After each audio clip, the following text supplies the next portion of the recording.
তারপরে দেখেন দিন শেষে আমরাই ভিলেন। সব কাজ আমরাই করি, দিন শেষে আমরা ভিলেন।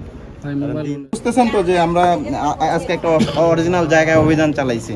হ্যাঁ, এই যে এইগুলো হচ্ছে যে তার প্রমাণ। দেখেন, একটু দেখান এগুলো, যে এইগুলো নিয়েই কিন্তু এই এলাকাটা খুবই যত চাঁদাবাজি, ছিনতাই, মাদক এখান থেকে এই যে পল্লীতে এখানে দেখেন প্রায় 1-150 ঘর আছে। এইগুলো এসব 52 কাঠা। আর এই জায়গা নিয়েও সমস্যা, এই যে মারামারি ফাটাফাটি হয়, জায়গার দলিলপত্র ঠিক নাই, এক গ্রুপ দখল করে আরেক গ্রুপ কাছে, যেভাবে আছে আর কি। তো এখন হাজারো সমস্যা। এখন সমস্যা হলো সব দায়িত্ব আসলে পুলিশের আসে। পুলিশ ধরেন এই যে অপরাধ হয়ে গেলে নিয়ন্ত্রণ করতে পারে, কিন্তু এটা তো একটা সলিউশন দরকার। এই যে মোহাম্মদপুর আদাবর নিয়ে এত প্রশ্ন, এটা তো আজকালকে না। আমাদের আইজিপি স্যারও বলেন, উনিও যখন ভার্সিটির ছাত্র ছিলেন তখনও ওনারা এখানে এসে এরকম অবস্থা দেখেছেন। তো এখন এইটা থেকে বের হইতে গেলে আসলে সামাজিক একটা বা সকল ডিপার্টমেন্টের একসাথে কাজ করা দরকার। তো আমার ধরেন 250 পুলিশ নিয়ে আমি সব কাজ করি, সব কাজ, মানে পুলিশের তো হাজারো কাজ, আপনারা তো নিজেরাই তুলে ধরেন। তারপরে দেখেন দিন শেষে আমরাই ভিলেন। সব কাজ আমরাই করি, দিন শেষে আমরা ভিলেন। দিন